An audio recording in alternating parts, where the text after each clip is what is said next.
Turning now to our next guest, who has been called America's storyteller-in-chief. Award-winning author James McBride has written 8 books, including his New York Times best-selling memoir, The Color of Water. Yes. His novel, The Good Lord Bird, was developed into a limited series starring actor Ethan Hawke. His latest novel is The Heaven and Earth Grocery Store. It's about the power of community after a Jewish grocer takes in a black deaf orphan named Dodo. James McBride joins us now. Good morning, James. How you doing? Good. Very good. Well, thank you for joining us. You should be feeling good because this book is fantastic. It's fantastic, and it grabs you from the beginning. Yes, Gayle. it does. It really does wrap you in. Does. So the Heaven and Earth Grocery isn't just the book's title. It's also the store owned by 2 of the main characters, which is Moshe and Chona. Right. So why is the name so significant? Well, it's a symbol of what they're trying to communicate, what these people try to do, which is to try to make their community better.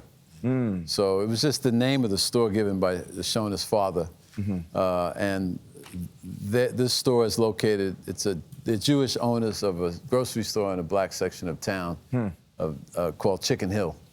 And so it's really about the relationship that the store owners have with the community that's around them. So the book opens with a body found in a well. I'm not giving anything away here, right? There's a mystery at the opening, and then you meet the community. You go back in time and you meet this community, the community of Chicken Hill, and it's a big community. Like, you meet a lot of characters. You seem to really enjoy spending time here. What was it about this? And the characters' names too. Let's talk, like you've got Big Soap, you've got Miggy, you've got Little Son of Man, you've got. I mean, all the characters have all these very interesting names. That's also part of the intrigue, I think. So did this all come to you in one lightning flash, or what was it about this place in your imagination that made you want to spend so much time there?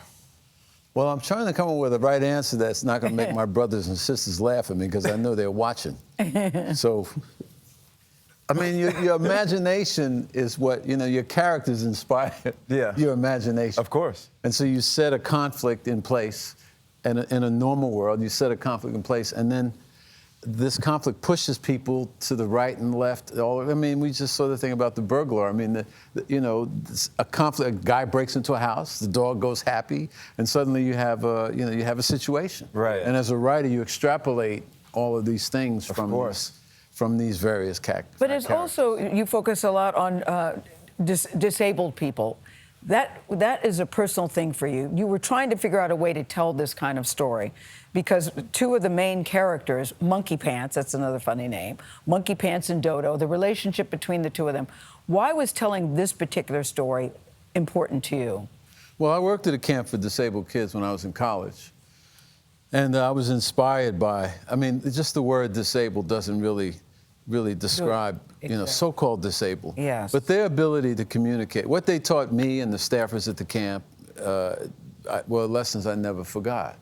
Which is that, there are they have thousands of thoughts. They have everything inside them works. Yes. And the covers just doesn't matter. So I wanted the friendship, I wanted to communicate how I witnessed the friendship of so-called disabled children and how it transcends anything we can imagine. You captured that so beautifully. I can't wait for people to read it to see the journey between the 2 of them and how it turns out. You also captured the black community and the Jewish community so well. Yeah. Same how are you but able different, to right? do? Trying to hold on to tradition. Same but different. Trying to blend in. Right. Well, the journey is very similar. And, during the 20s and 30s when blacks and Jews lived together because economic and social forces forced them to live together, that was a relationship that was very close and in many ways very successful. And I experienced that myself because of my own background, my mother's background and so forth. My mother grew up in the South, she was Jewish. So I've always wanted to explore that in ways that were healthy and funny and informative. No, mission accomplished. Before, we have to say this man doesn't own a TV. Do you know who we are? I'm Gayle. That's Tony. Nate. How are you? That's Tony. He does not own a TV. And you also say that you were probably the worst black person dancing. You said you would probably lose your black card because... I danced one thing. Hey, James, say it ain't so. You said you should be barred from all dancing. You got a 2-step in you. Well, I'm working on it. By the way, I can introduce you to an instructor. Well, Very good. I think Jessica books are Castro. books are safer. Yeah, they're safer. But you're also a musician. That's why I thought it was very nice that he and John Batiste got to, you know him. You're Yeah, also yeah. a musician. You play the saxophone? Play saxophone, yeah. Yeah. Well, I mean, I wrote a movie with Spike Lee, and John Batiste did some of the music. Yeah. He's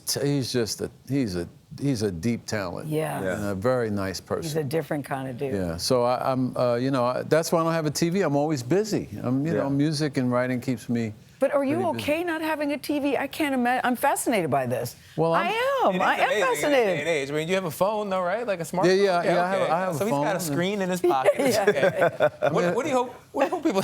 Go ahead. Forgive me for Tony. throwing in a book question. Okay. But I Yes. am curious. I mean, what do you hope people take away from this book? At a time when the black and the Jewish community, the relationship is not what it was in the 20s and 30s.